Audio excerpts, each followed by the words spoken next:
by the way, Stefan Johansson is seeing his previous rival, René Arnoux, who was fired from the Ferrari team, in the pit lane yesterday in practice and here today, and significantly standing around the Brabham pit as off they go for the final parade lap around this tremendously fast circuit. Pole position held by Ayrton Senna in a speed of 129 miles an hour, which is over a second faster than Nelson Piquet's pole position time last year. Yes, now they go away from the start line. You see them coming round the flat out left-hand slight bend in the straight, and then they turn right. They're on the brakes as they come through this right-hander, which makes it quite difficult. You've got to balance the car on the brake pedal, because of course braking round a corner is not easy. Then into the hairpin, second gear, and away up the hill. Imola is really a very, very good Grand Prix track. It's got plenty of interesting corners, plenty of variety, but despite being quite twisty, it's still very much a power track. So the powerful cars, such as the Ferrari, are going to do particularly well here, or should do, because it makes them very difficult to overtake and gives them potential advantage in overtaking. There aren't, apart from after the start-finish line, the long straight that goes down to the first hairpin, there are relatively few opportunities for overtaking unless the driver in front makes a mistake. You see the drivers, as usual, just swerving about a bit to get a little bit of heat into the tyres, to get the rubber hot, make it more sticky. The tyres, of course, have an optimum operating temperature, at which point the rubber gets suitably sticky. If they get too hot over that, of course, then the tyres go off, the rubber can blister. And now Senna leading the field in nice and slowly, because of course he doesn't want to sit on the grid with his engine running too long stationary. Remember, Grand Prix cars don't have any fans for their radiators.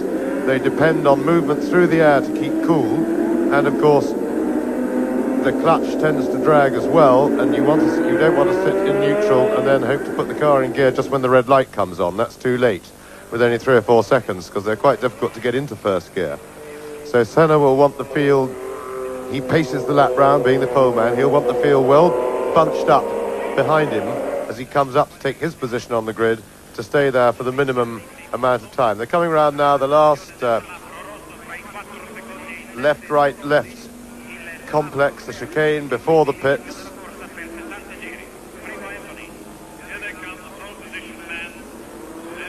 A tremendous performance in practice by Rosberg. They're giving a little bit, all having a little practice start there, just squirting them up to get everything ready. Now watch this very carefully. Last year at the start, Niki Lauda and Rosberg were left on the line and had to recover. And it's absolutely critical, of course, that they get away cleanly and smoothly when the lights go from red to green for this 60-lap race. 188 miles, just a whisker short of it. Ayrton Senna in pole position for the second time in 2 Grand Prix in the John Player Special Team Lotus car. Just behind him, you can see the white car of Keke Rosberg. Then immediately behind Senna, his teammate, the black and gold car of Alain de Angelis. Senna's away beautifully, so is de Angelis. Up comes Alboreto into 3rd position. Behind Alboreto already is Alain Prost in 4th position as they stream round the Tamburello in 5th gear. It's Senna leading, de Angelis 2nd, Alboreto is in 3rd position, Prost is in 4th position, and Keke Rosberg challenging for 5th with Nigel Mansell right behind him in 6th position. In 7th place, it's Niki Lauda as they go up to the Tosa bend. That's a tight hairpin down into 2nd gear. Senna is into it first. Now, as they go round and away uphill, and now plunging down, it's still Senna leading, and it's still Alboreto in 3rd position, and it's still de Angelis 2nd. Yes, Keke Rosberg was a little bit slow off the line then, but he was certainly charging as they came over the brow of the hill. He was having a look, and Prost now having a look round the back of Alboreto's car. but we're off to a pretty clean start, and one would have to say that all the favourites are up at the front at the moment. 2 McLarens, 2 Lotuses, 2 Williamses, and all the leading men got away pretty cleanly.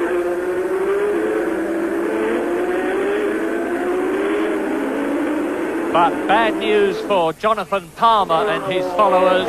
Into the pit on the very first lap goes the British driver in his Zack-Speed car, in which he's had a fair amount of trouble in practice.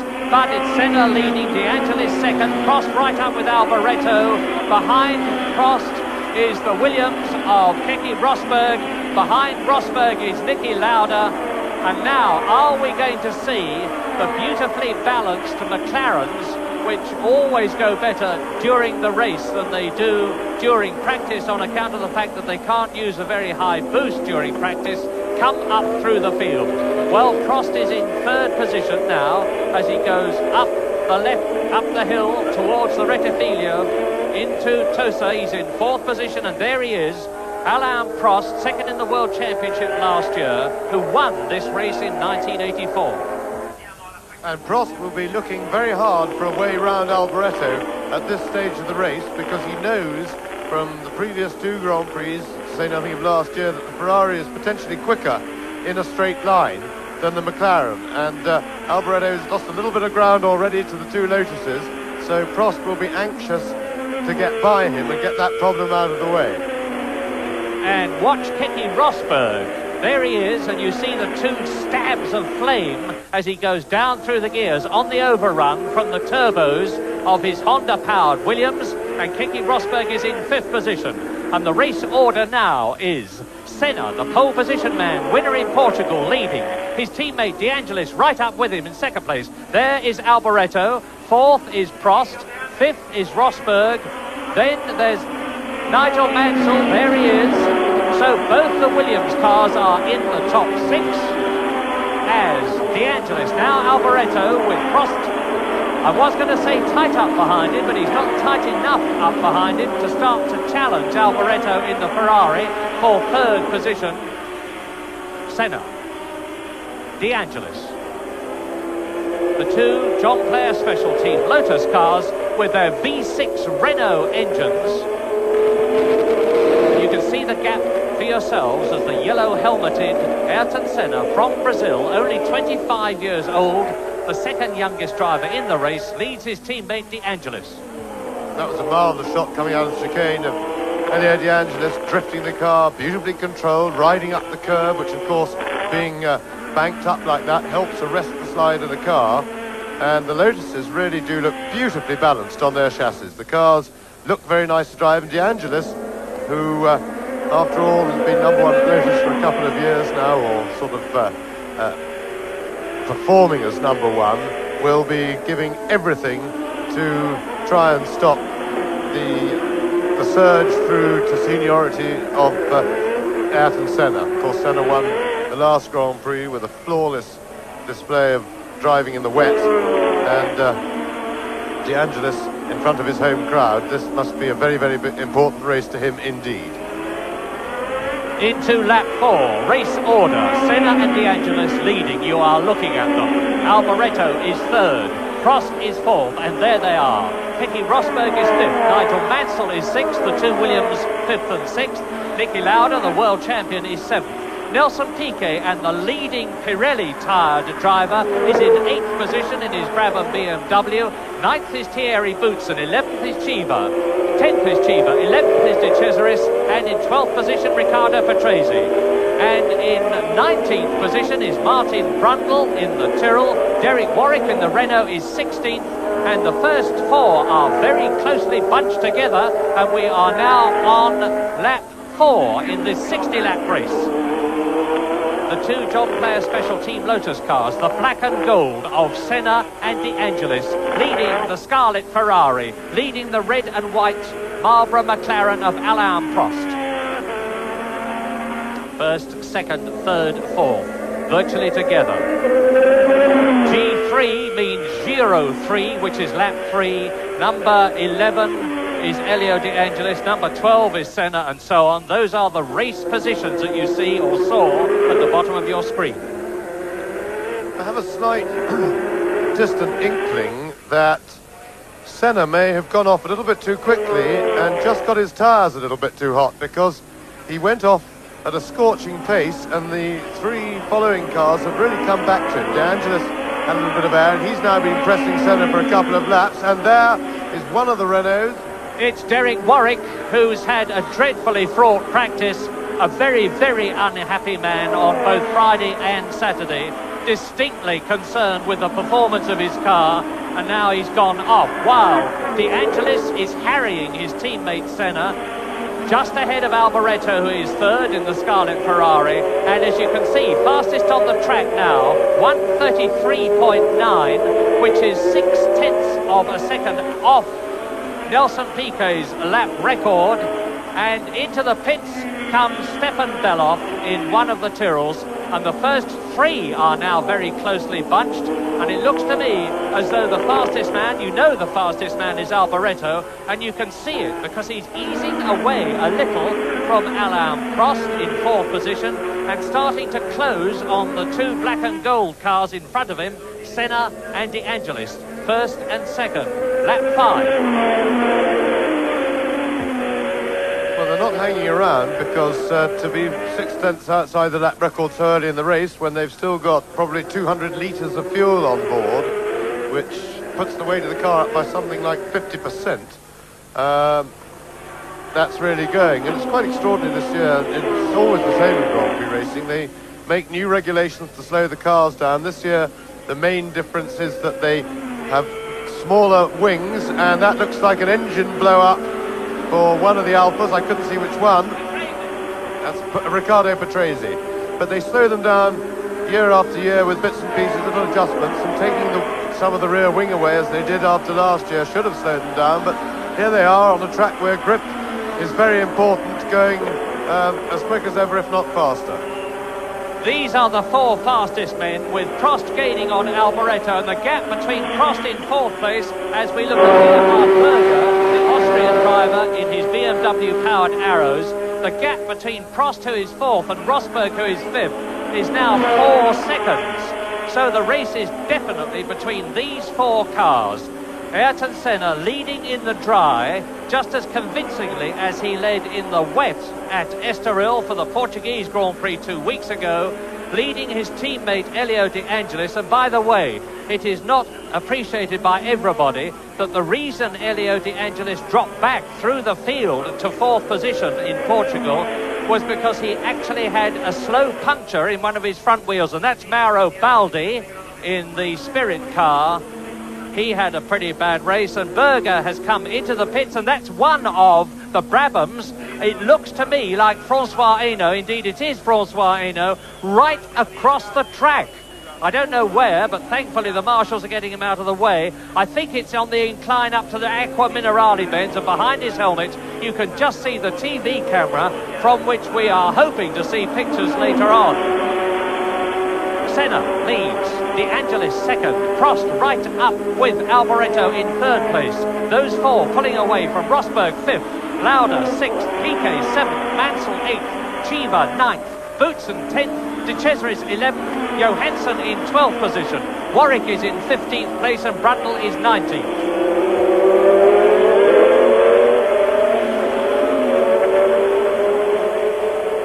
Now look at this, with Nigel Mansell slipping back. He's now in 8th position, with number 12 Senna leading number 11 De Angelis, number 27 third Alboreto, number 2 fourth Prost, and there are Alboreto and Prost. Yes, well, Niki Lauda I don't think should be discounted yet in this race. The McLarens are obviously going very well. Prost is climbing all over the back of Alboreto, but he's got the perennial problem. The Ferrari is quicker on the straights. You can't pass in a corner, and of course he's held up round the corner, and then the power of the Ferrari tells down the straight. He's too far behind when they get to the next corner. Same problem of course has been afflicting Niki Lauda behind, and there is Hainaut being lapped after his spin, and it's a very good moment to have a look at the back of the leaders from his car, but he's going very slowly. So Lauda has got to get past Rosberg, which in fact he has now done. So Lauda is now in clear 5th place, and wait to see. We will look at the gap. Lauda is some 8 seconds behind teammate Alain Prost, and the question now is whether he can close that gap. Prost is undoubtedly being a little bit held up by Alboreto, but he's very much in contention. What a wonderful scrap for the first 4 places, with Prost trying to take Alboreto on the inside. Alboreto having nothing of it, keeping the inside line and accelerating up towards the Rettifilio, from it and onto the Piratella. And that was naughty by Alboreto. He pushed Prost onto the grass. Alboreto was slow through that corner, and he really ought to have done that. But yes, he's looking guiltily in his mirror there, just to have a look to see where Prost was. But he knew Prost was beside him at that point, and I think Prost would have every justification in being pretty angry with Alboreto. That was uncharacteristic. By and large, I'd have to say Alboreto is an extremely steady, fair driver, but he's being quite hard with Prost at the moment. He knows, of course, that if Prost gets past him, Prost is going to get away from him. Yes, a tremendous pressure on Alboreto in front of his home crowd here at Imola. A fanatical pro-Ferrari crowd watching the Scarlet car, chasing in front of him Elio De Angelis second. There is Prost behind him. Really, Alboreto, number 27 in the Scarlet Ferrari, in third position on lap 9 coming up now, has got a major problem. On the one hand, he's got to try to stop Prost from getting past him. On the other hand, he's got to try to close the gap between himself and Elio De Angelis, and that gap is about 0.4 of a second. And that's that's Eno walking in, Francois Eno, and already Berger in the BMW-powered Arrows and Riccardo Patrese in the Alfa Romeo have had turbo trouble. And we know that Jonathan Palmer has been into the pits right at the end of the first lap. And this now is lap 9 out of 60. And you can see the first 4 absolutely together. There is the third man, Michele Alboreto. And Alboreto's teammate, Stefan Johansson, driving in his second Grand Prix for Ferrari, is in 12th place. And Lauda, now with a clear track in front of him, is in fact closing on the leaders. His gap to Prost is now down to 7.5 seconds. He's just under 10 seconds behind Senna in front, and he's closed that gap, and he's closing it on about a second a lap. Alain Prost has to be the danger man in this race. He won here last year, second in the World Championship. Of course, he won in Brazil, the first race of 1985. Second equal in the World Championship with Senna, 9 points each, compared with the 12 points of World Championship leader Michele Alboreto is 1 place ahead of Prost as they go round the Tamburello. Now they're in 5th gear.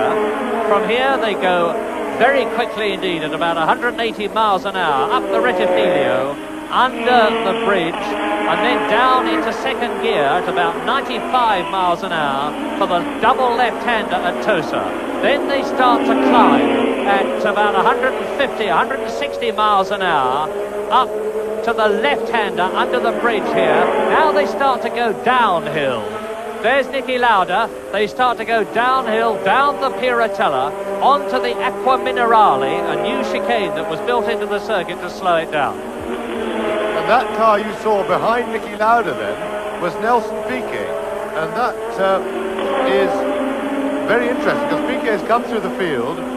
Remember, he's now in 6th place, and this is certainly the best showing we've seen from Pirelli tyres. Remember, the Brabham team are on Pirelli tyres. All these leading runners up until Piquet on Goodyear tyres. Pirelli have never, as yet, had any great success in Grand Prix racing, but having taken the Brabham team onto their books this year, they've done a tremendous development programme. And Piquet also was very quick in the warm-up this morning, although it was a difficult point of the form because the track was damp and they were running some 20 or more seconds off the pace. But that's a very heartening news because Piquet, of course, is probably the best driver in the business at the moment, and it's good to see the good drivers up front, and that's very encouraging. I suspect that Prost is the fastest man on the track, or would be, if only he could get past Alboreto. Alboreto, of course, is on the racing line, which is where he should be. And Prost, now there, Alboreto through to take the Angelis, and second place, Michele Alboreto, to the joy of the Tifosi on the hillside, overlooking the Piratella ascent, is up into second place ahead of Elio De Angelis. Now, does this mean that De Angelis' tyres are starting to go off? There's Senna leading. I'm not sure what it does mean. I was so unexpected that I think De Angelis was expecting it as little as I was, and I think he was just simply caught napping. He hadn't covered. That's a corner where you can take pretty well any line into the corner. He was taking the conventional line, not watching in his mirrors, thinking probably that Alboreto was busy dealing with Prost, but well, he doesn't seem to be going quite as well as he did. So as you say, Murray, he may just have got his tyres a little bit hot. This is a critical stage in the race with the cars carrying so much fuel, and look at the Ferrari banners there waving away, the Ferrari fans in the crowd. You'll see as they go past the grandstands. Senna laps Baldi. Now Baldi's in the way of Alboreto, and I'll tell you this, if Alboreto catches and gets past Senna, there's going to be a national holiday declared in Italy very shortly, and there'll be a gigantic eruption from the Ferrari Pro crowd. Yes, I have to say that I think De Angelis is in some sort of trouble. Prost is now taking him. He's going to get him, and Nelson Piquet has come into the pits. Can't see why as yet, but I suspect it might be tyres. I think they may have gone on a soft compound. But so Prost through into third place, and sadly, I think De Angelis is possibly in some sort of trouble. Andrea De Cesaris changing his Pirelli tyres on the Ligier in the pits, and indeed James was right, because Piquet is having a Pirelli tyre change in the pits, and it looks as though the Pirelli race compound is too soft in comparison with the Goodyear compound, and it certainly looks as though Michele Alboreto is going to be challenging Ayrton Senna for the lead very shortly on lap 12 out of 60 in this most exciting Grand Prix that we've had in 1985. Ayrton Senna in the yellow helmet on the Lotus leads Michele Alboreto, number 27 in the Ferrari. Then in third position is Alain Prost. Fourth in the white helmet is Elio De Angelis. In fifth position it's Niki Lauda. And now up into sixth position has come Keke Rosberg as Nelson Piquet has gone into the pits. And we are now on lap 13 out of 60. Senna, Alboreto, Prost, De Angelis dropping back. So we have a Renault V6 powered John Player Special Lotus in the lead from the V6 Ferrari. Then the V6 Tag powered McLaren of that man, Alain Prost. Then the second of the Lotus cars driven by Elio De Angelis. Yes, I think De Angelis is in a little bit of tyre trouble, and I think, funnily enough, I'm looking at Senna's tyres then. They seem to be marking up a bit. So this looks... You see, the problem is the teams didn't have a chance this morning to run full tanks and race tyres on a dry track. So there's a bit of guessing. And even Alboreto's tyres looked as if they've grained up a bit. What happens is when the tyres overheat or the compound's a little bit too soft, the rubber on what is normally a smooth surface of tread ripples a little bit. And you can see the ripple there, particularly on the left rear tyre of Alboreto's car. So I have a nasty feeling that all the leading runners are in some sort of tyre trouble. I'm trying to see Prost's tyres. Senna's looked marked. Certainly De Angelis' do. So do Alboreto's. The McLaren is a very gentle chassis. Funnily enough, it seems to be the left rear that is worst, and Prost's looked to have a little bit of marking, but his tyres do look better than the others. We've said very little about Ayrton Senna that we're looking at now, but this masterful young man is driving a superb race, carried now by Michele Alboreto second with Alain Prost right up with the Ferrari. Because, don't forget, that this is only Ayrton Senna's 17th Grand Prix, and Prost challenging Alboreto, trying very hard indeed. Now, Prost is definitely faster than the Ferrari, but he can't get past, and Alboreto's not exactly helping him. Yes, further to confirm that I think they are all in a little bit of tyre trouble is the fact that Lauda, who's running clearly on his own, has not yet, as far as we know, beaten Alboretto's fastest lap. And it's not normal, with no other adverse conditions like oil or water on the track, that fastest lap should be set so early in the race. And I really think, and here we are, there's another quick lap from Prost. So Prost is under 1:33 now, 32.9 for Prost. He's gone a little bit quicker, and he seems to be in less trouble. And Lauda, in fact, is catching that group of three. Lauda is some 4 seconds behind De Angelis. He's about 8 seconds behind Senna, who leads. And that's De Cesaris. I wonder if that's a tyre problem, but for whatever reason, De Cesaris in the Ligier has gone off, and one of the many cranes is going to lift the Ligier away from the circuit, out to safety for both the Ligier and the competitors who are still left in the race. Now, Alain Prost's fastest lap of 1 minute 32.9 is 4/10 of a second faster than Nelson Piquet's last year lap record of 1:33.3.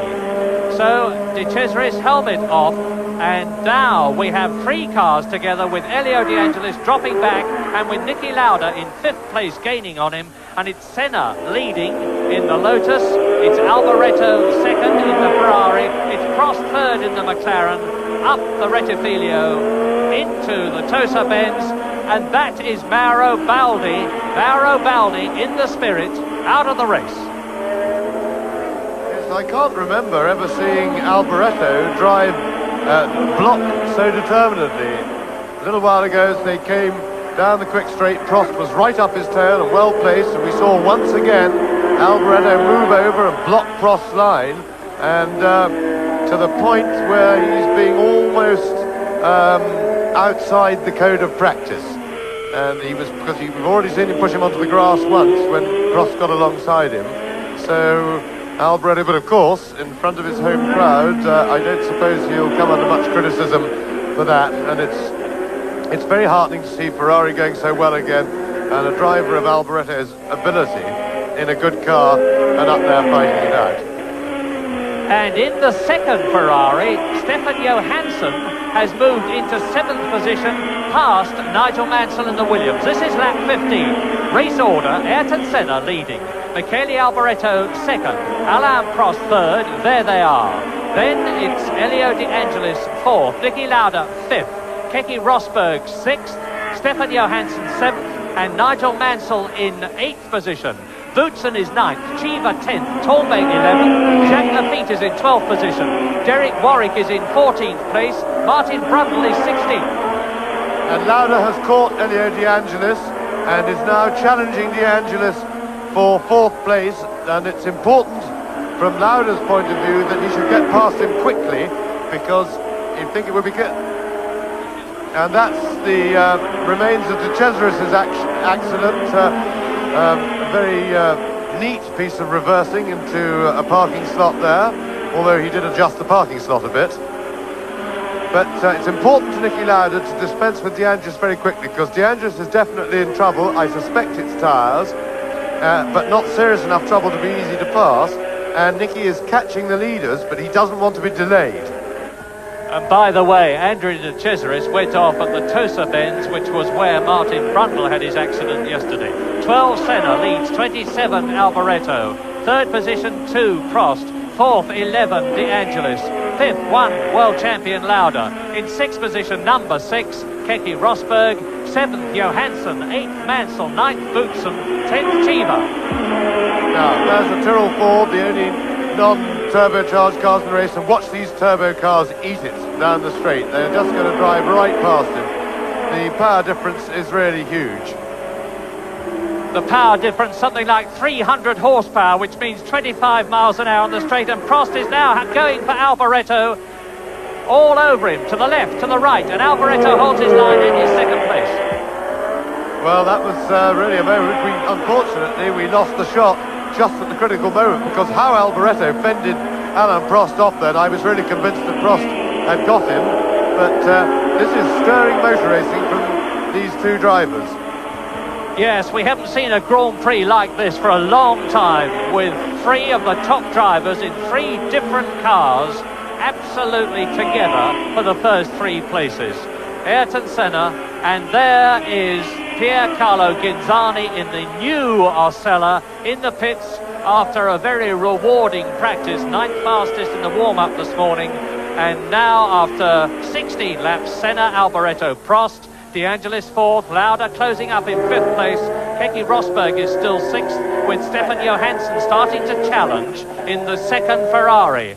In fact, Johansson right up with Rosberg, and I think we're going to see 2 Ferraris in the top 6 before this race is over, and it's not beyond the bounds of possibility that one of them, probably Alboreto, could win.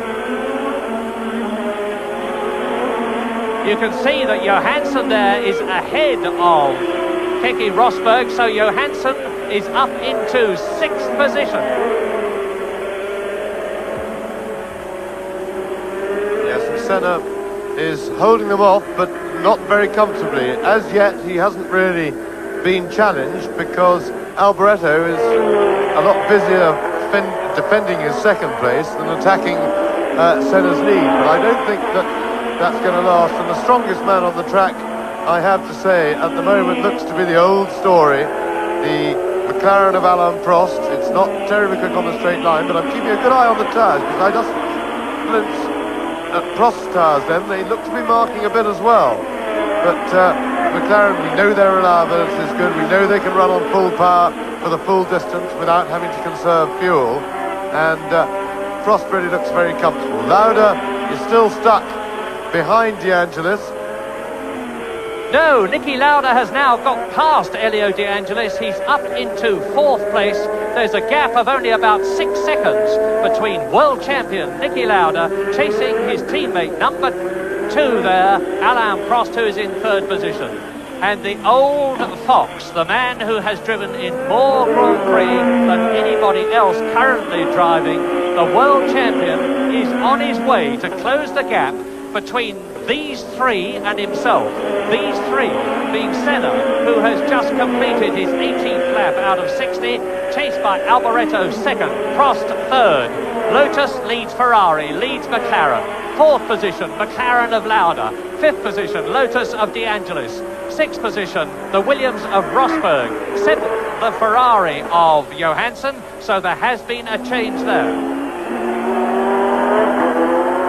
And behind Johansson is the 2nd Williams of Nigel Mansell with Thierry Boutsen 9th, Chiba 10th, Torme 11th. And now Alboreto is really pressing Ayrton Senna. So a Brazilian leads, an Italian 2nd, a Frenchman 3rd, an Austrian 4th. And there is something like 750 to 800 horsepower at the command of each of these drivers. They're going into the variante alta, the right-left sweep, which goes down to the Rivazza bends, which are 2nd gear, up into 3rd at 125 miles an hour after the 1st. And this is where Prost spun last year in the lead, and there is Prost, 27. And you can see the brake scoops of the Ferrari on the side pods. Actually, they are combination of brake scoops and cool air for the intercooler, and Niki Lauda is just starting to be seen in the background as Ayrton Senna completes another lap, and the lap he's completed is his 19th. Senna leads. Now he's coming up to Manfred Winkelhock in one of the 2 turbocharged, Hart-powered Ram cars. Manfred Winkelhock, the German driver. Now is he going to move over and let the first 3, Senna, Alboreto and Prost, through? Yes, he does. He lets Senna through. He lets Alboreto through. A flash from the turbocharger, and Prost held up just a fraction of a second, but he's going through. もうなるべく前の方に座らせられてるわけですよね。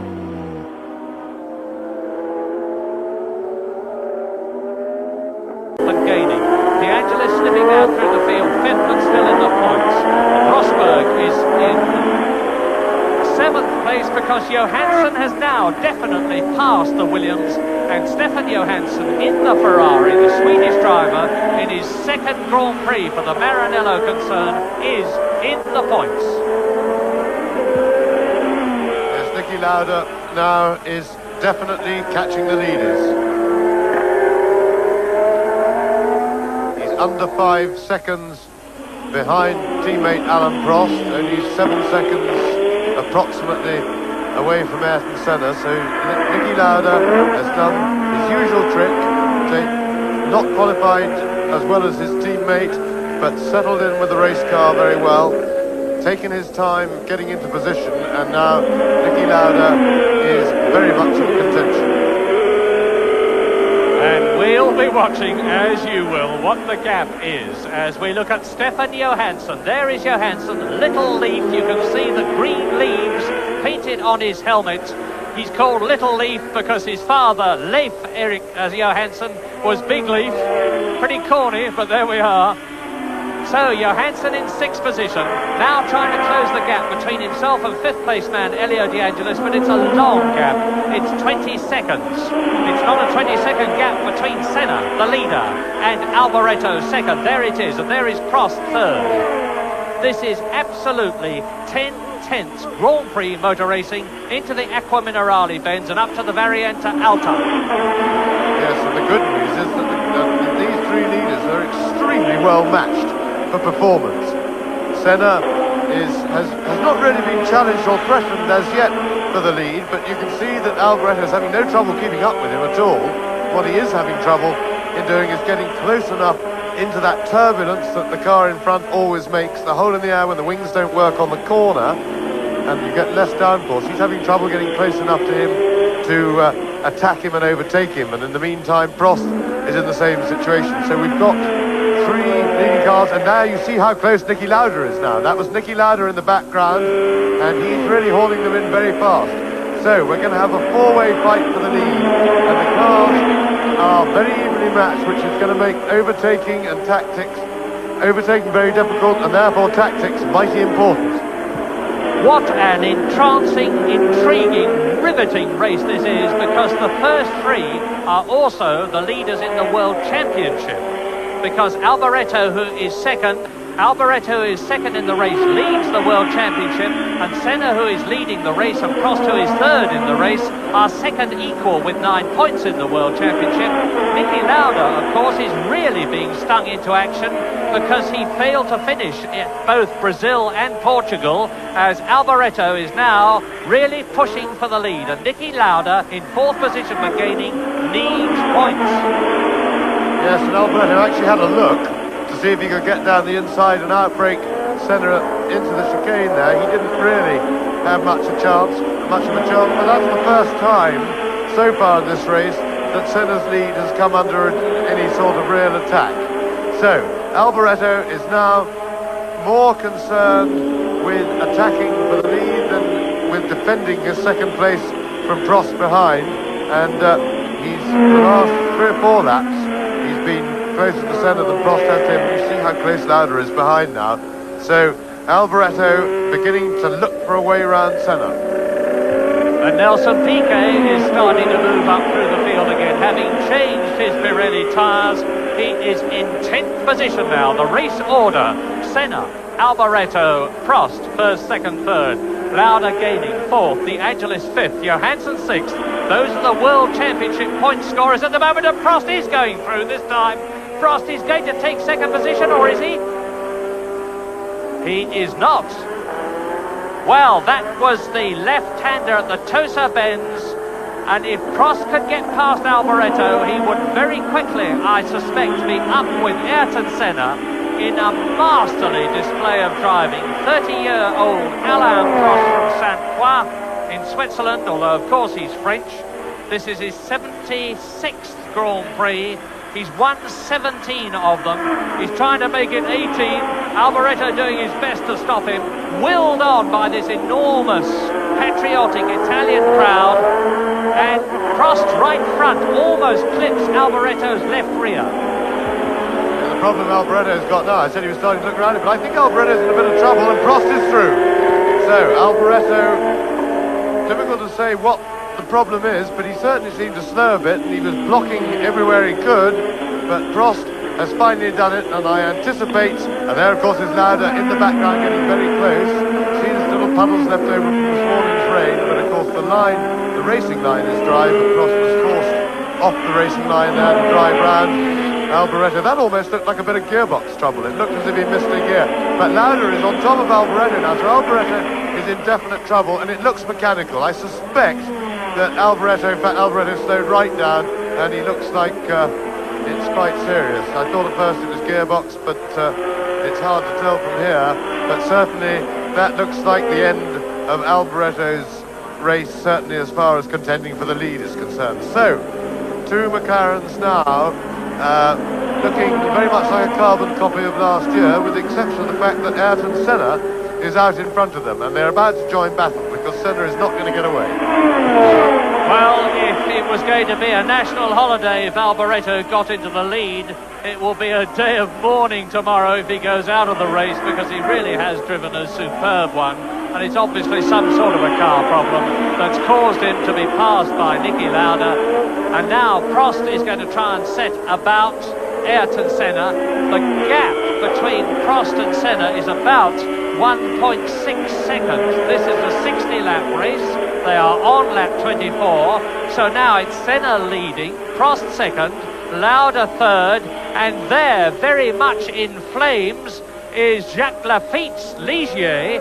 That's obviously a turbo blaze, and of course Laffite will be able to see that conflagration in his wing mirrors.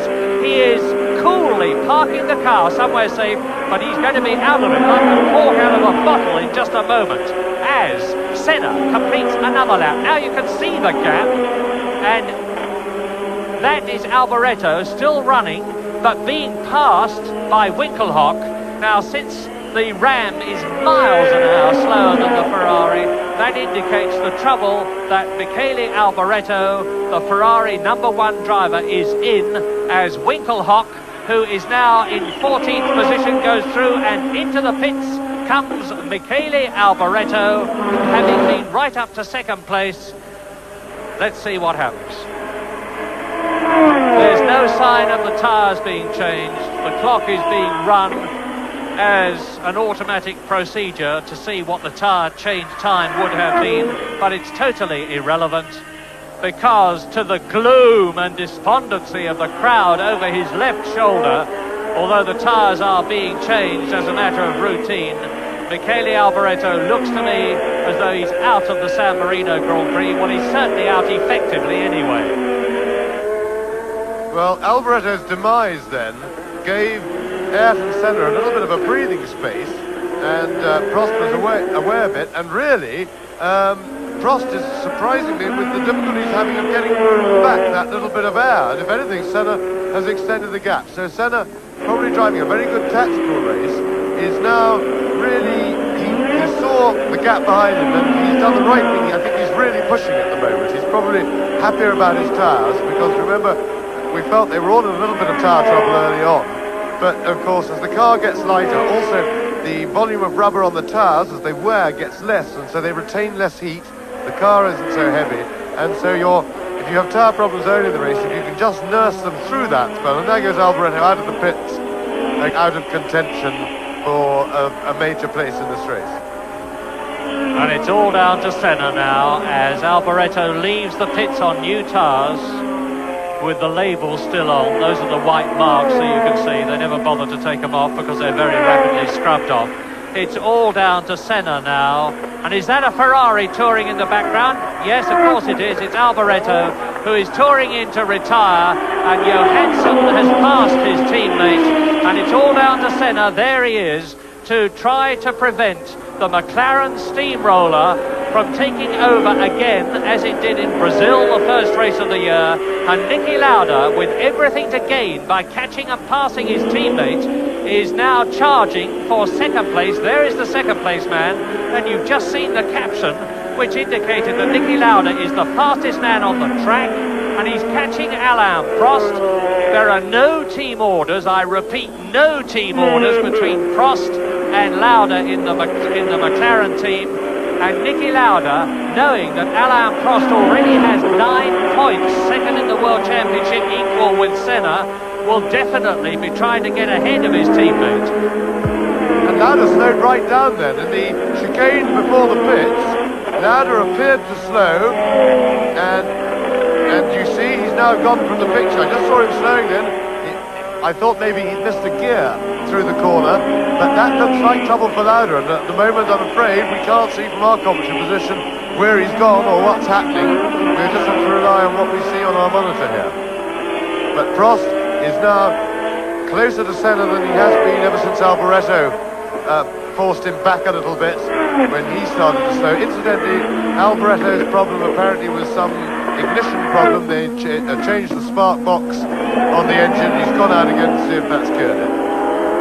Keke Rosberg is out. We are now on lap 27 out of 60 with Ayrton Senna in the yellow helmet in the black and gold GPS Lotus leading the red and white McLaren of Alain Prost, last year's winner. Third was Niki Lauda, but now it will be Elio De Angelis with Stefan Johansson fourth. Nelson Piquet well up into the points in fifth position. Nigel Mansell in sixth position. It's an exciting and an intriguing San Marino Grand Prix. And with Alboreto touring in now, coming into the pits, I suspect definitely to retire. They go across the line to complete another lap. In comes Alboreto again. Senna, who we know is an enormously mature young man for his 25 years, and quite the most unflurried, unflappable, cool driver I've seen for a very long time. A world champion, if ever I saw one in the future, is now trying to maintain a gap between himself and Alain Prost. So, you see the first two with Alain Prost having broken the lap record, 1 minute 31.925, fastest man on the field, closing the gap between himself and Ayrton Senna, the race leader. Third was Lauda, but now it's De Angelis. Fourth is Johansson. Fifth is Piquet, and in sixth position, Nigel Mansell.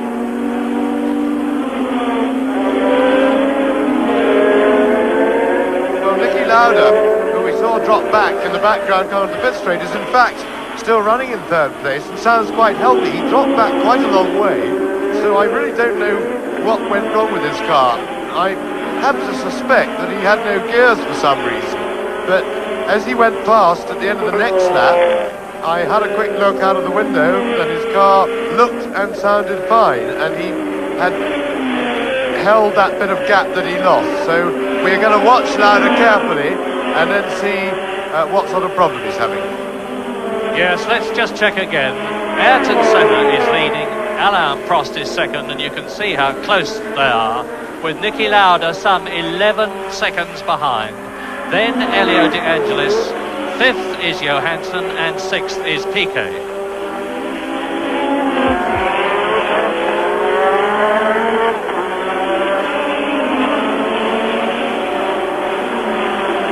Under the bridge at the Rettifilo, into the closer bends, from there down to the Piratella, and Prost now closing right up on Elio De Angelis, and there's going to be a real challenge for the lead in just a few moments. Yes, Prost is now beginning to harry De Angelis. We've seen he's just put up fastest lap.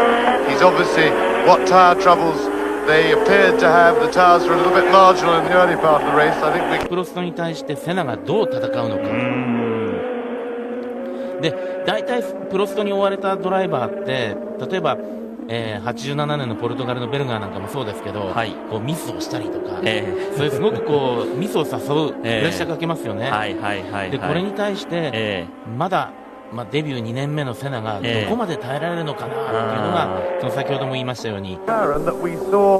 In Portugal, for that big battle for second place between Prost and Elio De Angelis, when Prost was climbing all over the back of De Angelis, but couldn't pass him because every time they got to the straight, De Angelis drove away from him, and it looks as if Senna has got the same advantage. Just let's watch them down the end of the straight. Prost is picking up the toe now. In fact, he's picking up the toe well, but he wants to get on the other side of Senna to get the braking into the left-hand corner. He's got to get to the inside, so he's got to go around the outside through that right-hander of the braking area. This is the 30th and half distance lap.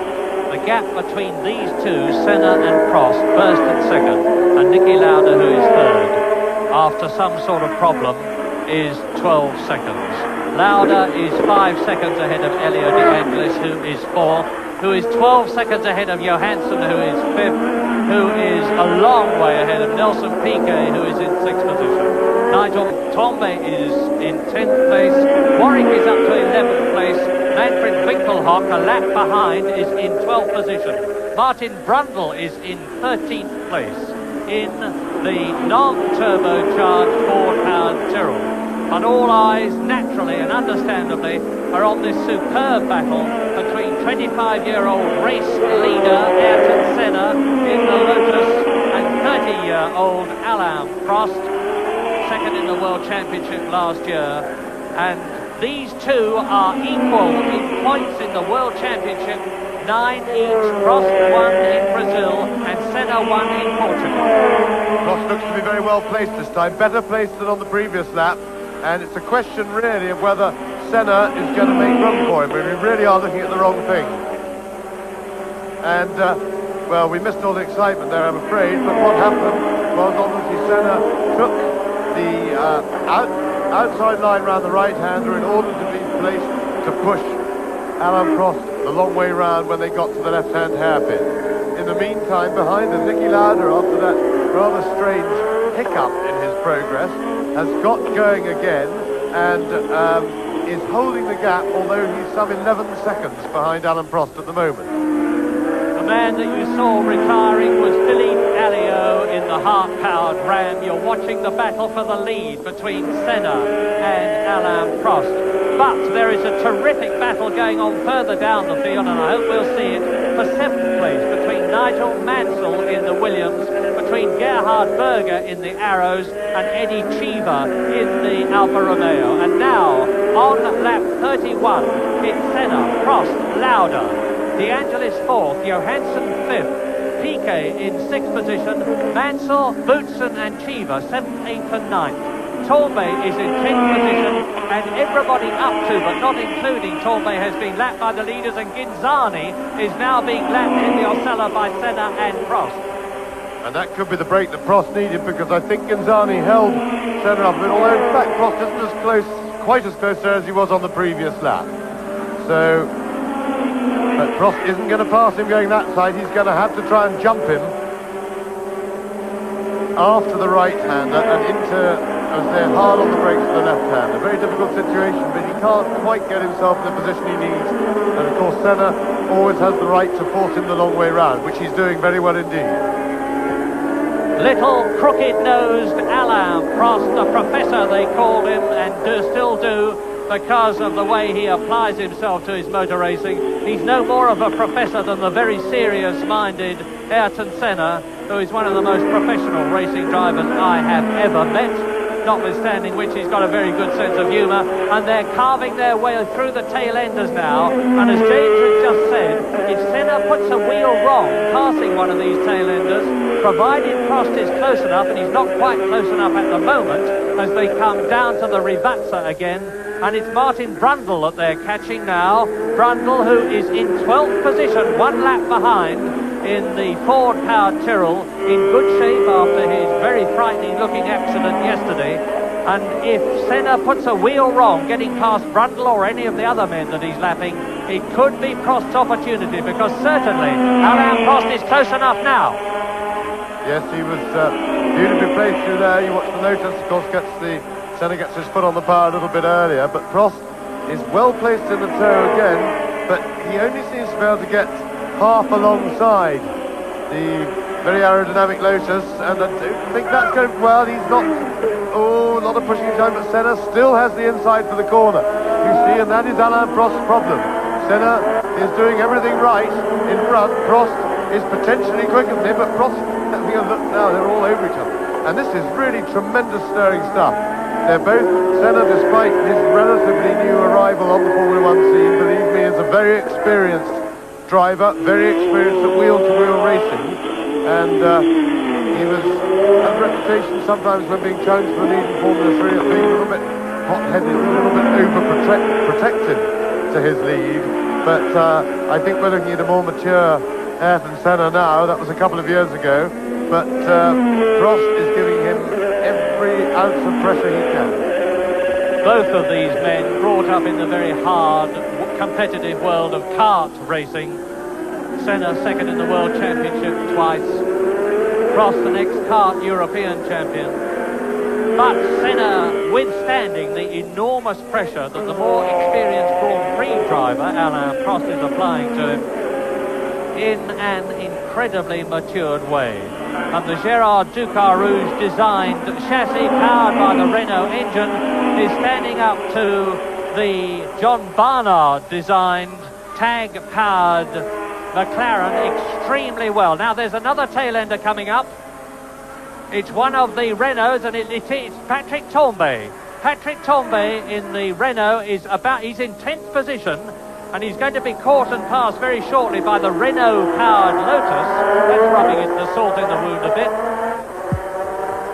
Yes, it must be mortifying for Renault that the same engine is in fact, probably not the latest one, and that won't please Alain Prost at all, but he's quick enough now, he'll catch that back pretty quickly, and I don't think that will hold him up for very long. But it must be mortifying for Renault when to see the same engine, probably keeping the best for themselves, their own works cars, just being lapped because their chassis isn't as good as the Lotus chassis. And what must be particularly galling for them is that the Lotus chassis is designed by a Frenchman. So that must really rub it in, and I think it's a pity, because we really would like to see Renault, as we say, get their act together and get some results. They're very important to Grand Prix racing. They have the guts to come in as a major manufacturer. They've tried very hard indeed. They've spent a lot of money, a lot of effort, and they really need somebody like Ducarouge, who's an experienced designer and team organizer. さりとこう前出ていった感じでしたが、プロストなかなかそのタンベをかわすのに手こずりました。本当はタンベはすごいいい人なんです。We left it, I think, on lap 34. It's the third Grand Prix of the season. And Ayrton Senna, who won 2 weeks ago in Portugal, was out front when we left it, just ahead of the men who, of course, dominated the last motor racing season for the McLaren team. That's Alain Prost and Niki Lauda. We're going to pick up the race more or less where we left it with our commentators James Hunt and Murray Walker. Lap 35, and Ayrton Senna has pulled out a bit of a lead over Alain Prost. It was 2 seconds after Prost had got past Patrick Tambay in 10th position. There is the race leader with now a comparatively big gap between himself and the red and white car. Niki Lauda is still in 3rd position, 11 seconds behind Prost. De Angelis is in 4th place as Alboreto comes into the pits again. Johansson in the Ferrari is 6th. Keke in the Brabham BMW is 6th and in the points. Nigel Mansell is 7th, a long way behind Piquet, some 15 seconds. 8th is Boutsen, 9th is Chiva, 10th is Tambay and just been lapped, 11th is Tambay's teammate Warwick, 12th is Martin Brundle, 2 laps behind Ayrton Senna in the yellow helmet, the race leader, and Prost is again closing the gap. Now you may say, if Prost can close the gap, why can't he get past Ayrton Senna?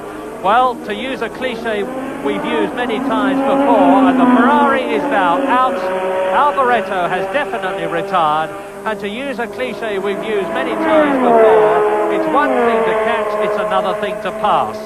Because you need a substantial either speed margin or substantially better brakes. Now, Ayrton Senna has clearly got the legs of the McLaren of Alain Prost on top speed, and Prost, a very good late breaker if ever there was one, is being matched yard for yard, inch for inch by Ayrton Senna, and we're now on lap 36.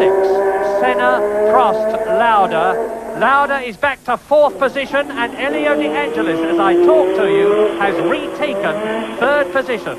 Niki Lauda must be in some sort of trouble, whether it's gearbox, brakes, tyres, turbo, intercooler or what, I obviously don't know.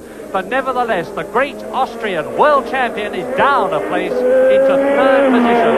And we have 2 JPS Lotus cars and 2 McLarens in the first 4 places. And that is Michele Alboreto talking to the Italian interviewer, explaining his retirement from the San Marino Grand Prix.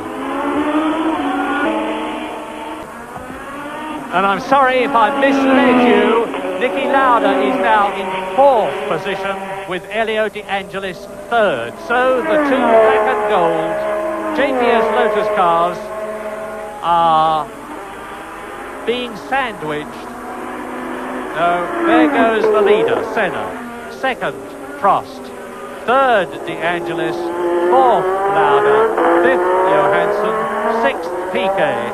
And this is some encouragement for Brabham, for BMW, for Piquet and for Gordon Murray, although Stefan Johansson is catching Niki Lauda. Stefan Johansson in 5th position is catching the 4th place man, Niki Lauda, and he's catching him fast.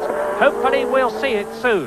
As we look now at the new 3rd place man, Elio De Angelis, who scored points in Brazil, who scored points in Portugal, and Elio De Angelis is in 4th position in the World Championship at the moment with 7 points, just 2 behind his teammate Ayrton Senna.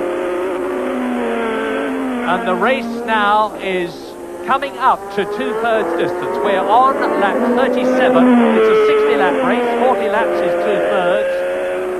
And it's notable that as Patrick Tambay is being caught by De Angelis, that the leaders have been incredibly reliable. Well, Stefan Johansson might just be the quickest man on the track at the moment, because he is something like, well, we'll see 20 seconds behind leader Ayrton Senna, and I wasn't watching the gap very carefully earlier in the race, but I have a feeling that he was a lot further than that behind, say, 15 laps ago.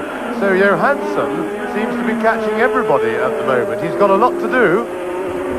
And we just saw him momentarily. He's up with and actually passed Niki Lauda.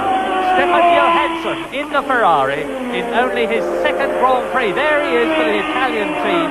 He's now in 4th position. Number 28.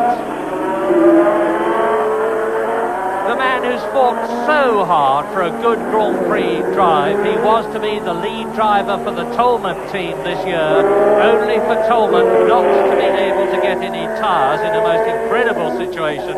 Once again, it looked as though number 28, Stefan Johansson, who finished 7th in Brazil in the Tyrrell, was not going to have a top Grand Prix drive.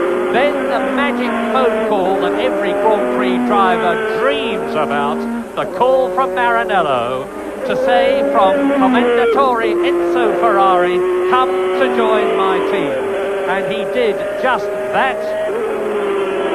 And still that battle between Mansell, Boutsen and Cheever for 7th is raging, but the quickest man on the circuit in the 126/85 V6 Ferrari is Stefan Johansson. Watch him now take and lap Patrick Tambay, and he's pulling away from Niki Lauda, going through on the inside at the Traguardo, just on his way to complete another lap. That will be his 38th lap completed, and it's Senna leading with Prost in his wheel tracks.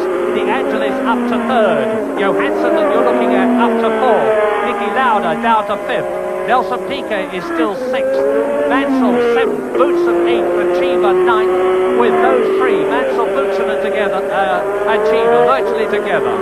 Tambay has been lapped in 10th position. Warwick, his teammate, Tambay's is 11th. Martin Brundle, a fine race, still only 2 laps down on the leaders, is in 12th position.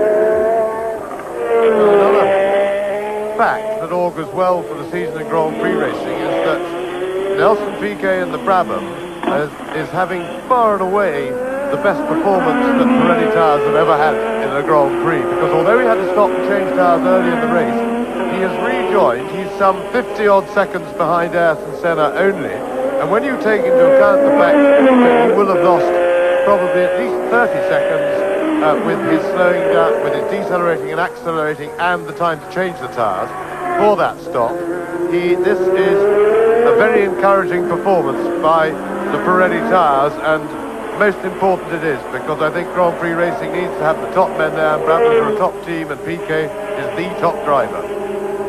And before the purists leap down James's throat and mine, we both know, of course, that Pirelli were used by Ferrari and Alfa Romeo in the early days of racing. and won world championships. But they haven't been performing so well recently, but they're getting back into the picture thanks to an enormous effort and the fact that they've been taken up by Brabham. Now, Nigel Mansell is dropping back down the field. Cheever is getting away from him. Boutsen is getting away from him. They're in 7th and 8th places. And this is the 2nd place man, Alain Prost. He is on lap 40 out of 60. This is the 2/3 distance lap. And that is the 2nd place man. And you can see ahead of him. And now, about 3 seconds ahead of him, I would guess, Senna. Senna seems to be using the traffic better than Prost is able to at the moment. Yes, he seems to be getting on top a little bit. There he is, Senna, working his way through the traffic. But it's a bad moment for Prost, because with all this traffic about, really Prost wanted to be very close to Senna to try and take advantage of any balking that took place by back markers. And of course, it's the man in front who always gets in trouble. So Alain Prost has failed to be in position, if you like, just at the right moment. But you can see the gap. There is Prost. Got 2 back markers in the way that obviously he's got to deal with and could be held up, but he is really very much in contention at this stage. We've got the later part of the race, how much fuel they've used, etc., etc.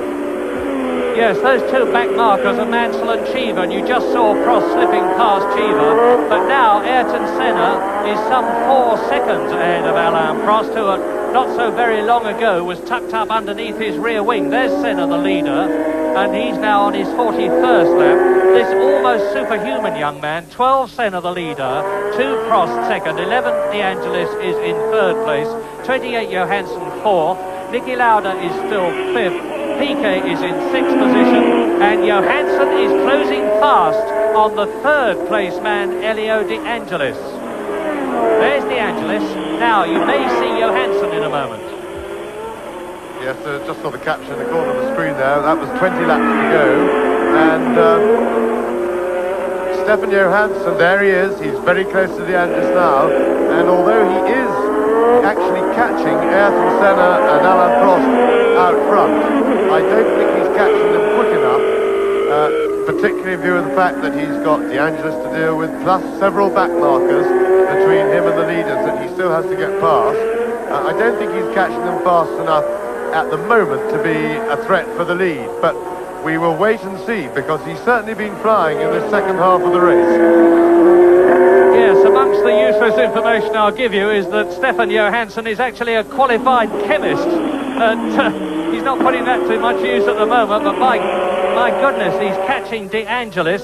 Stefan Johansson, this is only his 12th Grand Prix. The best position he's ever had so far was a 4th place in the Italian Grand Prix at Monza in the Tolman last year. But soon he's going to be up into 3rd position, because there is no way that Elio De Angelis is going to be able to keep him back for very long. He may keep him back for a while, but clearly Johansson in 4th position now is quicker than De Angelis in the John Player Special Lotus, and he's going to take that 3rd position. After a long career in karts, Formula 3, Formula 2, Formula 1, Group C cars, the big Porsches, Johansson actually had an attempt at driving in Grand Prix as long as 1980 in the Shadow team, which quickly faded from the scene, and he's trying very hard indeed. You see him, saw him almost lose the rear end of the Ferrari there. Well, this is certainly an inspired performance from Stefan. He, as everybody I'm sure knows, joined the Ferrari team at Estoril and really didn't particularly get to grips with the car there, which is fair enough, and your very first race for a new team, having joined at such short notice. And then I think he was probably a little bit disappointed with his practice performance here. It seemed a little bit lackluster. He wasn't nearly as quick as his teammate Michele Alboreto, and one felt that really he should have been settled in by now. A gifted driver can adjust pretty quickly to a new car and team. And Jackie Stewart and I were chatting this morning. He's here for American television, and we felt that he really hadn't quite got the hang of it. They put a bit of a question mark over his ability, but I don't know about Jackie down the in another commentary box, but I'm certainly eating my words on that score, because he's really driven a most inspired race, and this looks very good, and that will increase his confidence for the future in the season. I'm sure you'll see that he will throw the car around a lot more in practice following this fine performance. And a very interesting thing about Stefan Johansson is that the Italian crowd have really taken to him, just as they almost literally worship the late Gilles Villeneuve and René Arnoux, incidentally, who was fired from Ferrari before the Portuguese Grand Prix. You now see, as you walk round the course, lots of banners saying things like "We love you, Stefan," and "Go for it, Johansson," in Italian, and that is Derek Warwick in the background coming to a standstill in the Renault, was in 11th place, and as we watch Johansson chasing the Angelis on the 43rd lap, up with Nigel Mansell about to lap him, and he's in 8th position. The race order remains Senna now leading Prost by 5 seconds and actually pulling away. This battle for third between De Angelis and Johansson. Lauda 5th and Piquet 6th. Well, thanks to Nigel Mansell, I think you'll find that Stefan Johansson is better placed to attack than he has been previously, and if he can just get it right, but De Angelis, of course, can dominate the line here. So, because Johansson's now been behind De Angelis for some 3 or 4 laps, and his progress is being seriously delayed by De Angelis, which is fair enough. De Angelis is in 3rd place in the Grand Prix and is fully entitled to defend his position. But frustrating for Stefan Johansson, who was closing on the leaders. But in fact, he is some 16 seconds or thereabouts behind the leaders, and still catching them slowly. You would expect there to be some urging on for Italian Elio De Angelis from the vast Italian crowd, but that's not the case. I see not a ripple of excitement about him, but I see a great deal of excitement about the prospect of Johansson in the beloved Italian Ferrari catching and passing the Italian driver. Derek Warwick, by the way, has come into the pits, and the indication of how much the crowd love Ferrari is the time when Riccardo Patrese, an Italian leading, went off in the Brabham to be passed by Tombe, and they nearly went mad.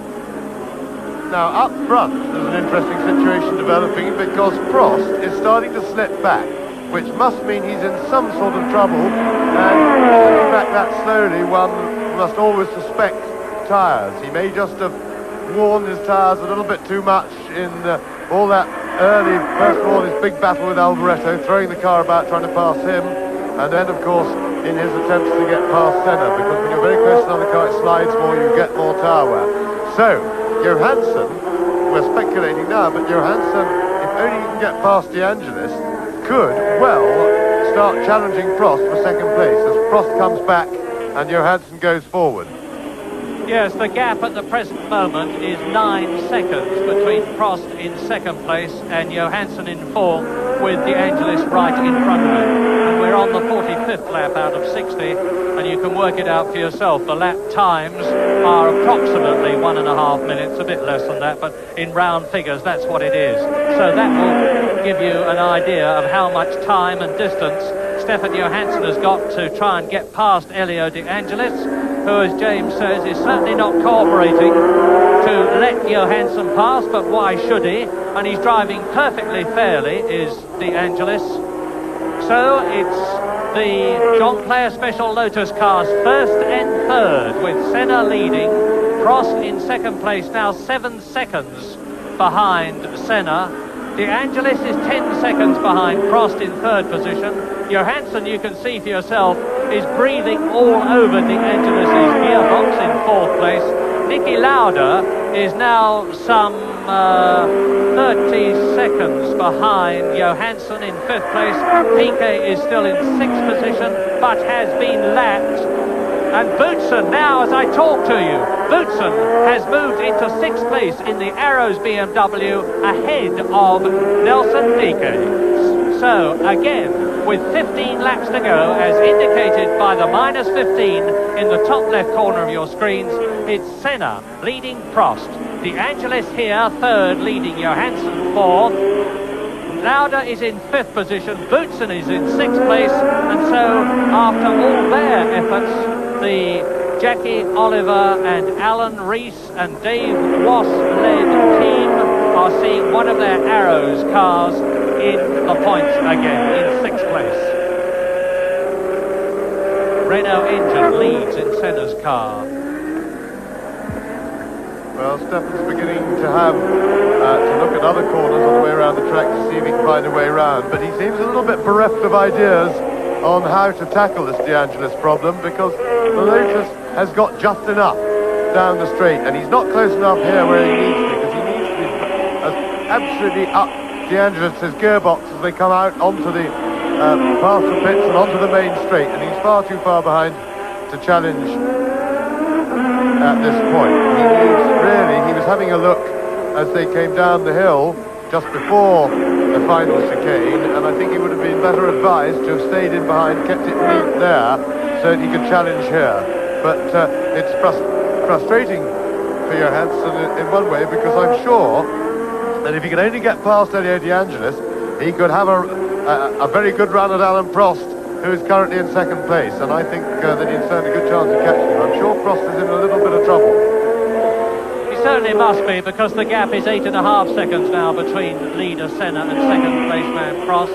It's still 8 seconds, 7.5 actually, between Prost and De Angelis.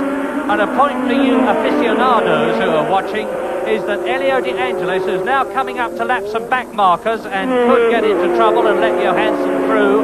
He's actually using the new Renault V6 engine, the EF15, unlike his teammate Senna, who's using the older type of motor. And Martin Brundle is lapped, and De Angelis actually has time to take his hand off the wheel and give a quick wave of acknowledgement and thanks as he goes into the double left at the Rivazza, onto the Varianta Bassa, through to complete another lap, which will be his 47th completed in this 60-lap race, with Johansson right behind him. And still, Stefan Johansson, the Swedish driver in number 28 Ferrari, who lives in Kensington, in London incidentally, in only his 12th Grand Prix, is not quite close enough to Elio De Angelis to be able to come out from under the black and gold wing in front of him and hopefully dive through and take that 3rd position, but now he is.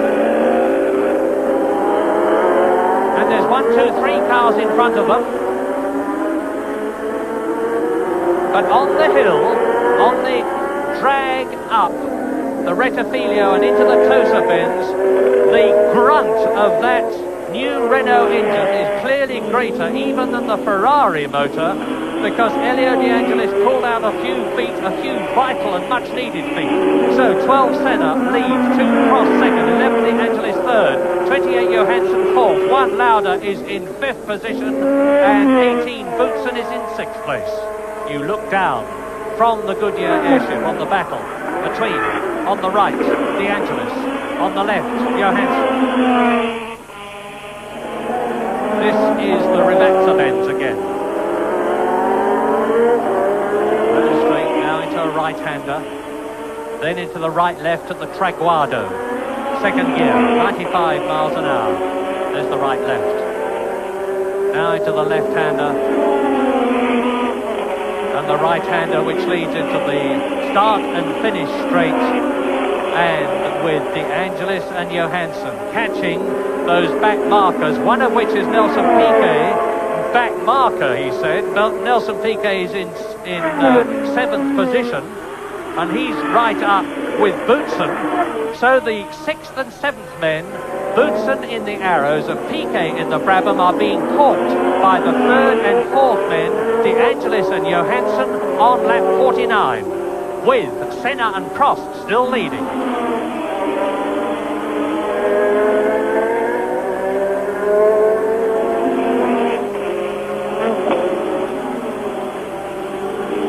Italian driver, British car. Yes, tricky one for the Italian crowd here. They've got De Angelis, the Italian driver, in a foreign car, and Stefan Johansson, the foreign driver in the Italian car. And I have to say that Italians do seem to like cars more than people, because I'm quite sure there will be a huge cheer if Stefan Johansson can get past Elio De Angelis. The Ferraris, I think they love more than anything else. And look at this, because as I said, Boutsen and Piquet, battling for 6th position, have now got right up behind them. De Angelis and Johansson battling for 3rd. This is a potential opportunity for Johansson to get past, because Boutsen and Piquet are very busy battling amongst themselves, and they're not going to probably have enough time to make room for De Angelis, and so it's essential that Johansson watches very carefully and looks for the gap. Piquet goes through to 6th ahead of Boutsen. Johansson tries to take, and he does it! Stefan Johansson takes Elio De Angelis and bumps wheels, and now he's going to go through and try and take Boutsen and lap him. De Angelis fights back, but he's lost the opportunity now, and with Stefan Johansson now in 3rd position in the Ferrari, he's done it. He's got past exactly as James said he might, and watch and listen to the crowd. Fantastic stuff, very exciting stuff. I got nearly as excited as if I'd been in one of the cars then, because you had to get through, but he's now blocked by Boutsen, and he's had to force way out. I think they just touched rear wheels then, but of course he had the one saving grace was he had the inside line for the next corner. And so, it is not all over yet though, because Johansson has still got to deal with these back markers, or the cars he's lapping, and of course, they're not being very helpful to him at all. Now, Boutsen really should let him go, but he's got a little bit of breathing space back to De Angelis. And on this, the 50th lap, Alain Prost has taken 2 seconds out of the lead of Ayrton Senna. He's now only 6.5 seconds behind Senna in the JPS Lotus. He is 5 seconds ahead of Johansson, who is now 3rd, but still held up by Thierry Boutsen. 4th is Elio De Angelis now, 5th is Lauda, and Boutsen, who is in 6th position, has been lapped. Yes, and Johansson is not that far behind Prost. I think that's why Prost has suddenly picked up again. I think he was conserving himself, trying to nurse 2nd place on the basis that he realised that he couldn't catch or race Senna, but with the news that Johansson was getting closer and closer, and of course De Angelis at the time, I think he's probably put on a bit of a spurt. So it's a question really of whether, good shot there into the cockpit of Johansson muscling the car through that little tight chicane.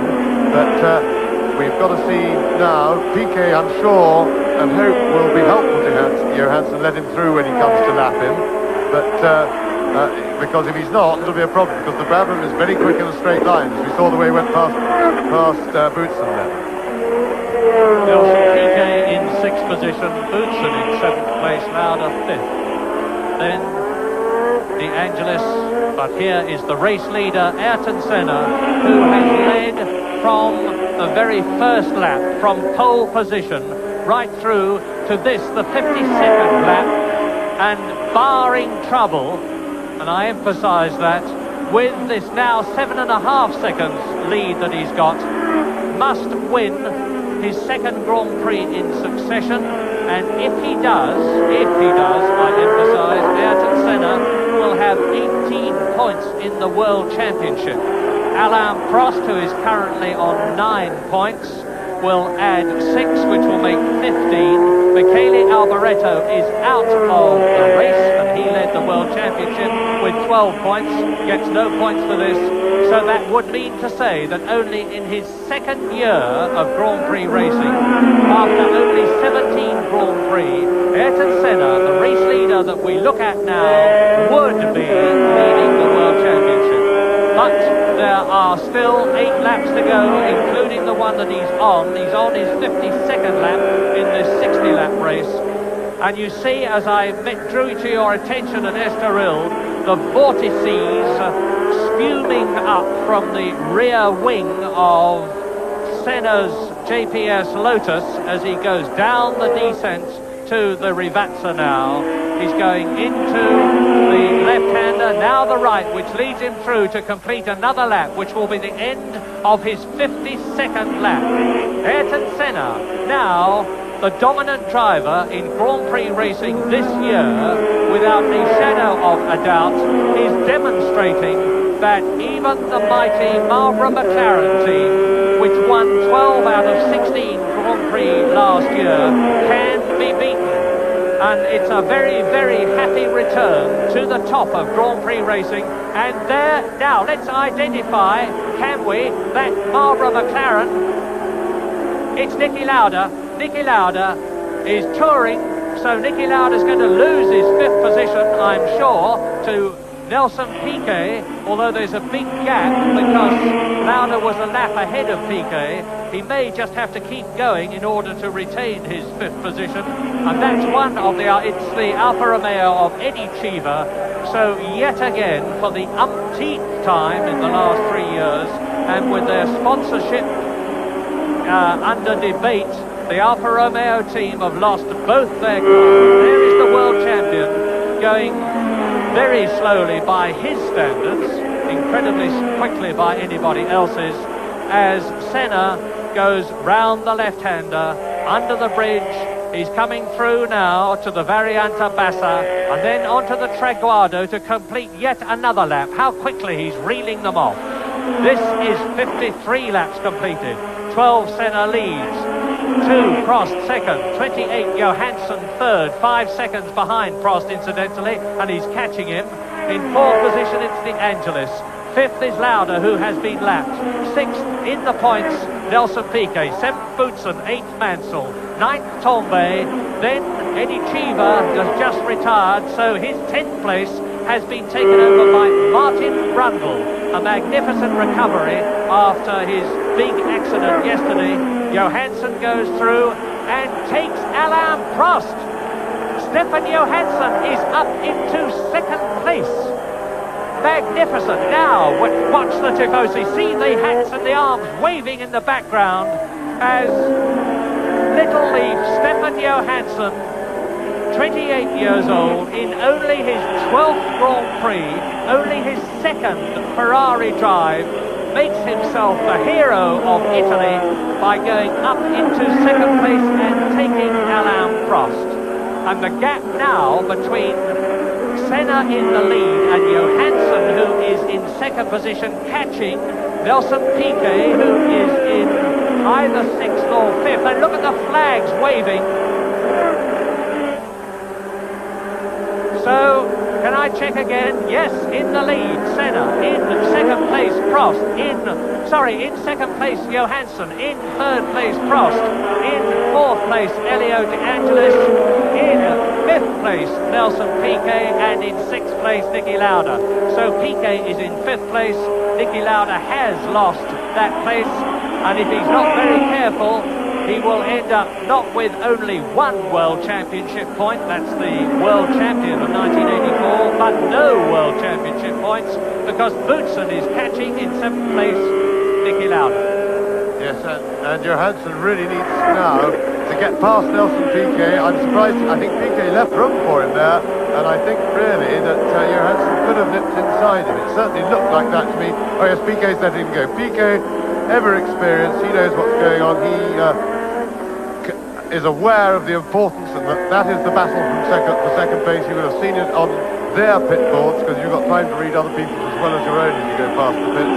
And so he very politely and correctly got out of the way.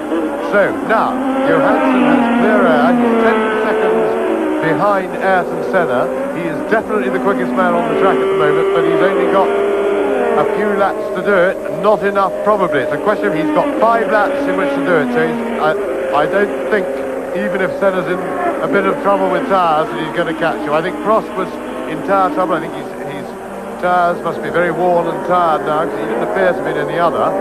And I would think Senna is probably in the same boat to a certain extent, but it's just a little bit too late for Stefan Johansson to really have a go. There is Johansson then taking Ginzani, completing his 55th lap. He's got 4 laps, including the one he's on now. As James has just said, some 10 seconds between him and Ayrton Senna. And Senna, the Brazilian, seemingly on his way to his second Grand Prix win in succession, will of course be getting the most clear signals from Peter Waugh, the John Player Special Team Lotus manager, on what his position is. And Senna, with a 10-second lead and 4 laps to go, can really pace himself to victory. 9.160 seconds, that says, with Prost third, the Angelis fourth, Keke fifth, Boutsen sixth. By the way, Niki Lauda now out of the points for the third race in succession in 1985, 7th place. Patrick Tambay 8th, Nigel Mansell 9th. Then Eddie Cheever is now in 10th, out of the race, so Brundle is in 10th position, albeit 4 laps back. Derek Warwick is in 12th position, and the leader is on his victorious way, not only to win, provided he stays where he is now, the San Marino Grand Prix, but also in the process to take the lead in the World Championship. And of course it will mean that the John Player Special Lotus team will move into the lead in the Constructors World Championship as well. They were leading by they were 1 point ahead, at the start of this race, so now they will be increasing their lead over Ferrari. And it's a long, long time. In fact, it's not since 1978 that we will have had a Lotus driver leading the Drivers' Championship and a John Player Special Lotus leading the Constructors' Championship. A return to the great, great days of the late Colin Chapman. Ayrton Senna through the Acqua Minerale bends, climbing now to the Variante Alta, down into second gear, 95 miles an hour, lapping Derek Warwick again, closing up on Nigel Mansell, who is in 9th position in the Williams, and surges past the Isle of Man driver, Nigel Mansell, and down he goes, Senna, into the Rivazza, the double lap. Senna's in trouble, could be fuel, so Senna slowed right down out of the blue, and one would hand there is Stefan Johansson right behind him. No, Stefan Johansson sets the challenge, and if that's fuel, Senna has no chance of making it. He's slowed right down. Stefan Johansson goes into the lead. What an amazing turn up, and this looks as if Stefan Johansson, in his second drive for Ferrari, is going to win his first Grand Prix, and that would be quite something. What a wonderful story. He's tried for so many years. I will tell you this, that the Italian crowd is absolutely beside itself with euphoria and excitement, as well they might be, because as James said, in that dramatic moment, Ayrton Senna has had victory snatched from him by Stefan Johansson in the Ferrari, and Stefan Johansson is now on his 58th lap out of 60. Yes, and Senna, if it is fuel, which is the obvious suspicion, probably won't pick up any points at all, because he's unlikely to be able to limp round for 3 laps. And that's Johansson. Johansson's in trouble now. Johansson is probably in fuel trouble, and Prost has now gone into the lead. What an incredible finish to the San Marino Grand Prix. First of all, Senna slows, and Johansson passes in to take the lead. Then Johansson does exactly the same thing. Such is the pace of this race. They have been absolutely on maximum fuel consumption. Now we know that the Porsche designed TAG engine is extremely fuel efficient, and I'll stick my neck out and say it's unlikely that Prost is going to run out of fuel, in which case he will win for the second year in succession. Yes, well, you see what happened. They had a damp warm-up this morning, and the track this afternoon has been very, very quick, which puts up the fuel consumption. We've seen the lap record being absolutely pulverised during the course of the race. They've gone faster and faster, and this undoubtedly will have thrown the fuel consumption plans. And there is Senna parked off the track, presumably out of fuel, and so Senna not even going to finish this race. And the question is whether Johansson can keep shaking the fuel around. What you do is, when the car's very low on fuel, you wobble it around on the track, throw it from side to side, you try and slosh the fuel about that's left in the tank, get it into the collector pot, and thereby into the engine. But I'd be surprised if their fuel system is inefficient enough that it's got enough fuel left for 3 laps when it first starts to splatter. So I would think that Johansson has little chance of even being running at the finish. And to confirm that, with Johansson out of the race too, Elio De Angelis is up into second place. Here is the race leader, Alain Prost, on his 59th lap. He has got 1 lap to go when he has dropped downhill here, gone round the double left at the Rivazza, into the Variante Bassa, onto the Trequardo. He will be into his last 3-mile lap, and Nelson Piquet is out too. Yes, this extremely fast pace has really caused havoc, but McLarens have always run with a bit of a margin. Now, does Prost know that he's got a huge lead over Elio De Angelis, and therefore can take it really gently around the last lap and not force his fuel consumption? Is he going to take it slowly? Because having seen everybody else drop out like flies, he must be worried. So it's a question of whether the pit have been able to give him the information that he needs. It's so much has happened so quickly, it's possible that Prost doesn't know that he's got a big, big lead. And he's on his last lap. Prost leading, De Angelis second, Johansson is out, Senna is out, Piquet is out, which means that Boutsen will have moved up into 3rd position. Niki Lauda should be in 4th place, although he has got Tombe right on his tail, so it could be Tombe 4th and Lauda 5th. We won't know until the end of this lap. But now Alain Prost is almost home to win his 18th Grand Prix, which is his 76th race in his 16 years of experience, and in so doing he will add 9 points to the 9 that he got for winning in Brazil. He failed to finish in Portugal, so Prost will be in the lead in the World Championship. I've said this about Senna.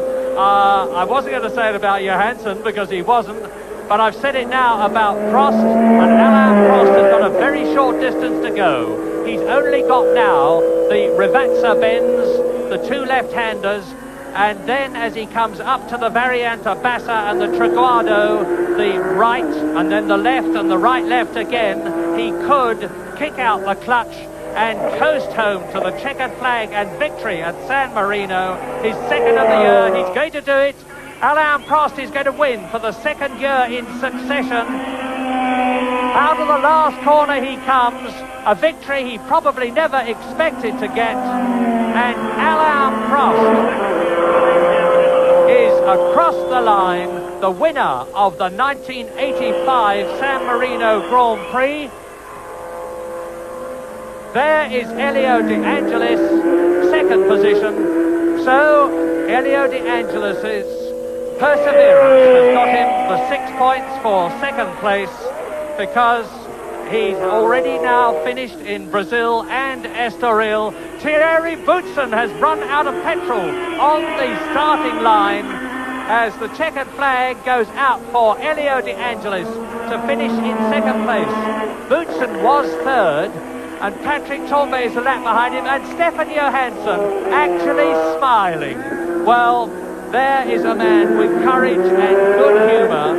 He will certainly be the hero of Italy, not only for having led, but for the way he deported himself, having had to retire through no fault of his own after a magnificent victory. And that is Niki Lauda touring in.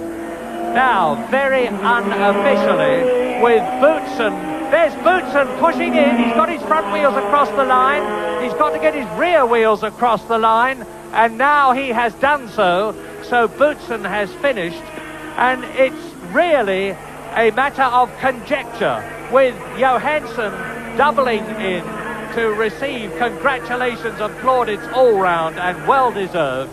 The fact is that with Prost having run out of fuel on the rundown lap, that's how close it was in this incredible San Marino Grand Prix. Prost has won it. Prost leads the World Championship. De Angelis is in 2nd position, that is for sure. Boutsen 3rd, Tombe 4th, Lauda 5th, Mansell 6th, and I bet we'll never see a Grand Prix more exciting than that. Quite extraordinary end, and there you see confirmation of how it finished. But since then we've learnt that there's been an objection to the 1 and 2, that's Alain Prost and Elio De Angelis. Something about weight problems, and we've got Murray on the line now to tell us a little more about that. Murray.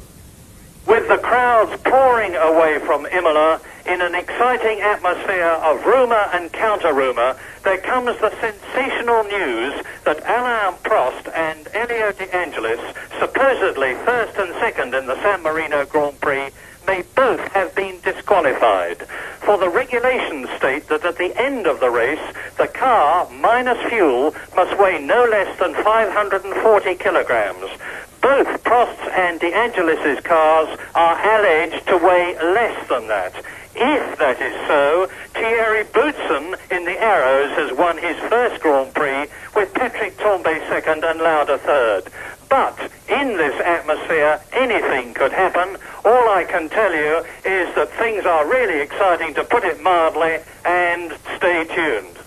Oh, we will, but that's how the position would be in the Drivers' Championship if the results stood, i.e. if Alain Prost had finished first and De Angelis second. Prost would take over as leader of the World Championship after 3 rounds. フェラーリ、アルボレートは、2戦連続の2位というのがね、これが生きて12ポイント、タンベイが3位、プロスト結局セナとともに9ポイントで4位ということで、この後の戦いに移っていきます。さあ、そしてロータスが25ポイント、フェラーリ、マクラーレンが追いかけます。小倉さん、前半からとにかく終盤まで何がどうなるんだという最後までわからない手に汗握るバトルが続きましたね。そうですね、すごいバトルでも残り5周でどんどん入れ替わっていった、パワーと燃費、ガス欠か栄光か、これがもうこの時代の、典型的な F1 のスタイルだったんですね。なるほどね、でこの85年というのは本当にドライコンディションだとこういう状況でガス欠がエスカレートしていくんですね。あとはエリオデアンジェリス頑張りましたね、でもこれが彼の最後の優勝です。でも彼のスピリットは、ジャン・アレジのヘルメットに受け継がれましたし、同じローマ人のフィジケラが受け継いでますよね。いうことになりますね。ということで解説は小倉重則さんでした。ありがとうございました。どうもありがとうございました。次回のレジェンズは85年第4戦モナコグランプリになります。モンテカルロの熱き戦いもどうぞお楽しみに。